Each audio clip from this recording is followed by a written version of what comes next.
Welcome to the Kickback, hosted by KAB. I'm Mercer352, your facilitator for this afternoon's conversations, and we want you to enjoy yourself. Grab yourself something nice to drink on, kick your shoes off, and welcome to the Kickback.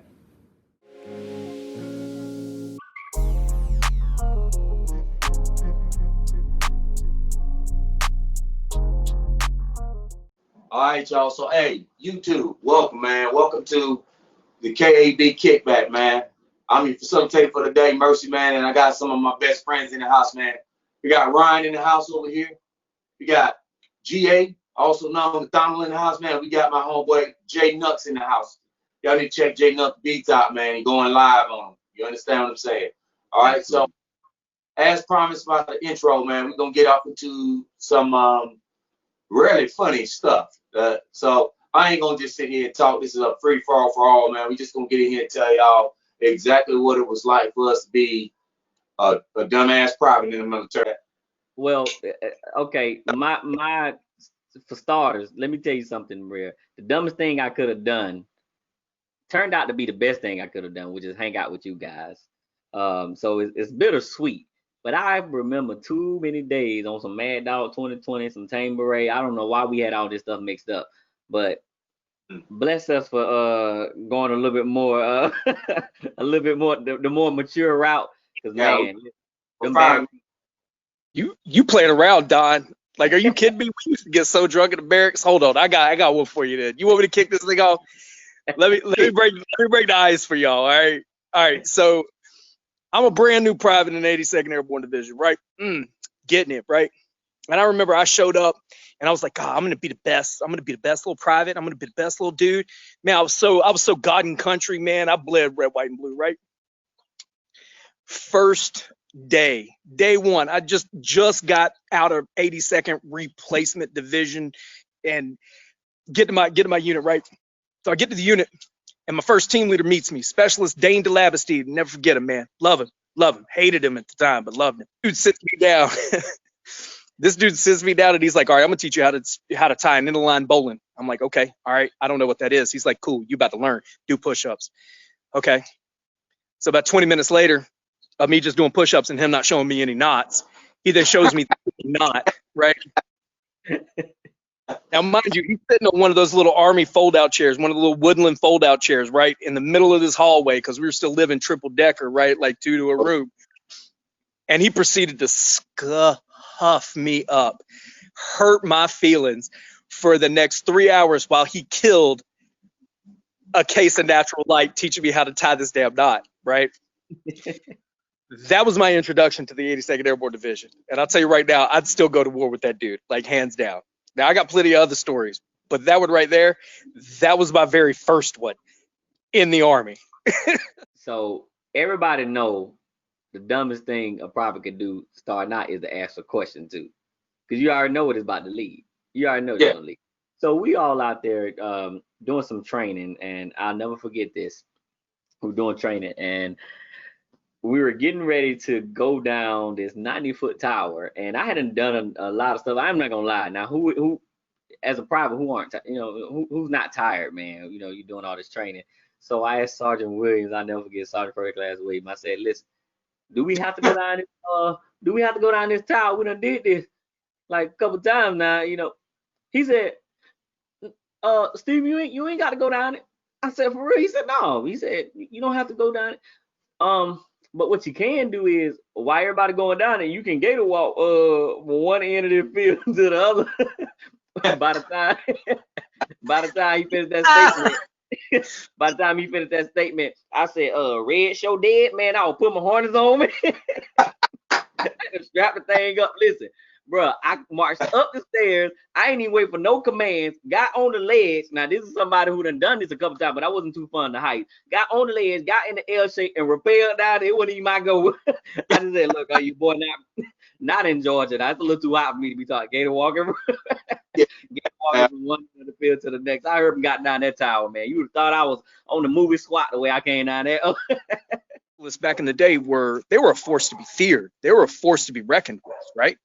Specialists were nothing to mess with, man. Back in the day, they ran the army, man. They ran the army. I would tell you what I did know existed. I did know that there were specialists that existed, and every single one of them hated me with every ounce of their being. And they let me know all the time. And because I wasn't the only one, right? I was the first new guy that they had gotten since they had gotten back from a little Germany rotation, right? Where they went and trained with the Bundeswehr. But I'm gonna tell you what I was not. I was not the last guy to show up before this particular event. What he would do is he would sit outside of his barracks room, because, you know, again, right, triple decker, it's all inside hallway. I lived on the second floor, right? So this dude would sit at the end of that hallway in one of those little woodland fold out chairs, and he would kill beers while listening to some country ass bullshit. And he would, oh man, he would scuff anybody up that walked out. Like if you walked out of your room and you were not equal to or lesser ranked than he was, and or had his respect, I don't know. At this point, I was a private. I had no shit. So this guy would be like, get down, just get down. I don't know, not here. Go back there. Go back to where you came from and get down. Like, I mean, he would, like, if you broke the plane of your door, you was done, man. He would smoke you like a pack of cools, right? Yeah. So here I am. After getting scuffed up like 5 or 6 times, I'm like, you know what? I got something for you, man. I got to go take a shower. I'm a strip, right? So I strip, butt naked. I got my towel over my shoulder, right? I'm like, man, he ain't going to get me. Walk out my door. Boop. He's like, get down. I'm like, what do you mean, specialist? He's like, you freaking heard me. Get down. I'm like,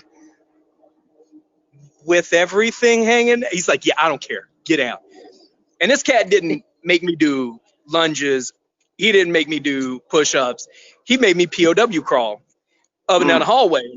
POW crawl, for your listeners, a POW crawl is where you lay on your belly and you grab your ankles and then you inchworm your butt down the hallway. And I'm gonna tell you right now, I've been blown up. I've been shot. I would tell you right now, getting rug burns on your nether regions is literally the worst thing I've ever had happen to me in my entire life, right? In Korea, that's like the drinking capital, one of the drinking capital of the world. So, you know, Korea got hills. So we at the top of the hill. We drunk a little too much. So I'm walking, thinking I'm on a straight road. Man, made one slip.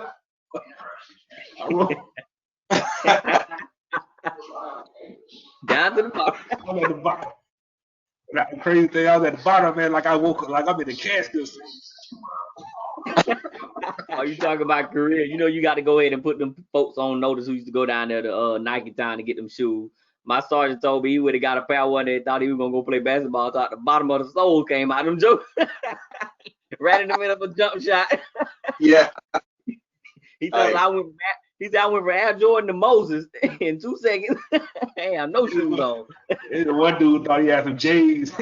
He had the symbol and stuff, but that one Jordan, that joke was like, he's doing a finger roll. Talk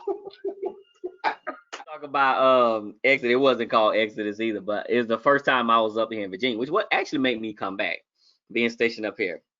And I'm not gonna call the DI's name because I'm sure he's still in. But what was funny was my boy, I'll never forget, 2 of my boys, they decided to go out. We was down in Port Lee. They decided to go out Papa Company. So we're in Papa Company. So in front of Papa Company, there's all these woods, right? So you know you can smoke. So they decided to go out and go have a Newport, right? And they did it the old war style, you know, where you sit back to back and support each other, right? So I'm gonna demonstrate. So they're out in the woods, sitting back to back, puffing on the cigarette, passing it back to back to each other. Well, drill sergeant must have followed them out in the woods, because hearing them tell this story, I was laying flat out on the barracks floor, man, listening to the story. So I never knew what was going on because I saw it happening.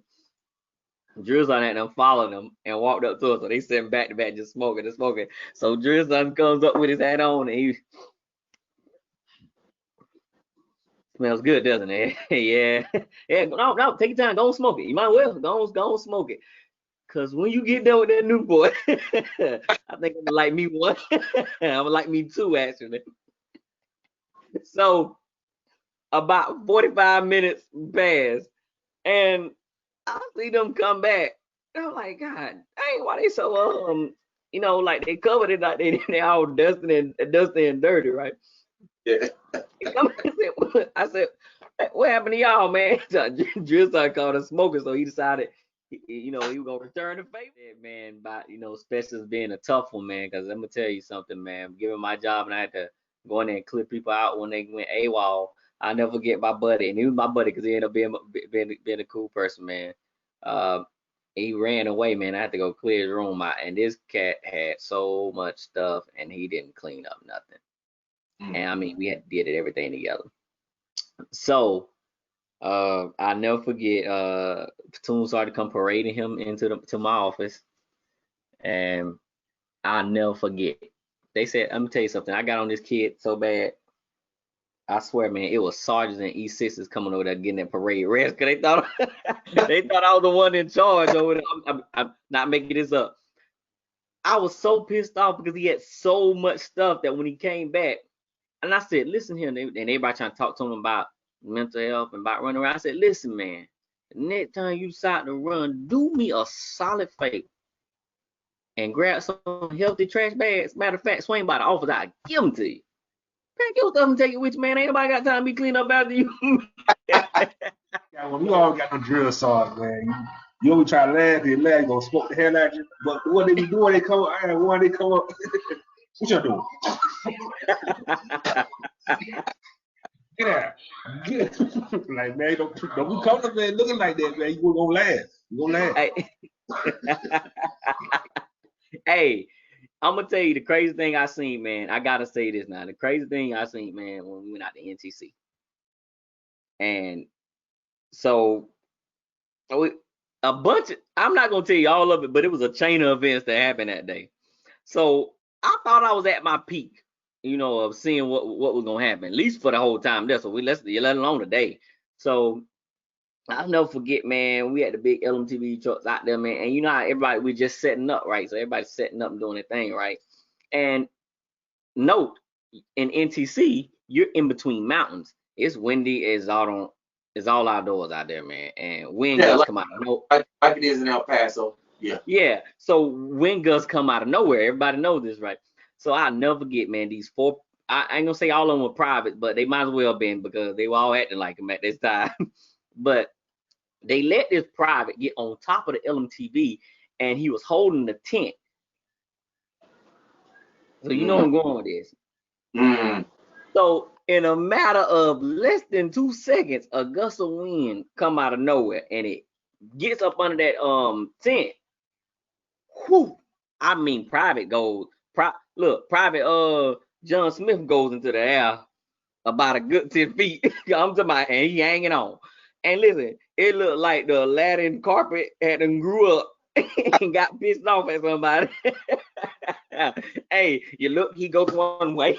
You look, he goes the other way. Man, and I saw this happen, right? It happened so badly that you ever thought something was a figment of your imagination?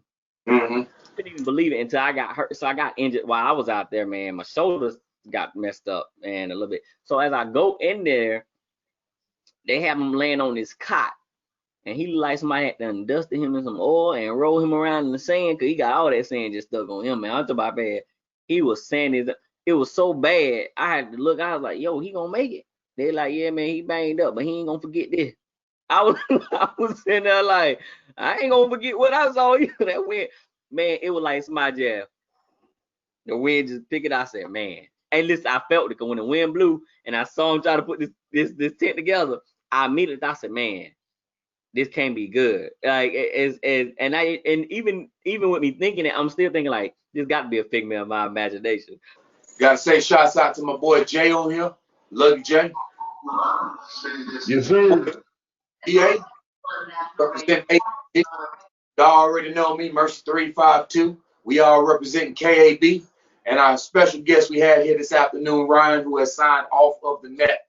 Hey, we'll see you next time for the Kickback.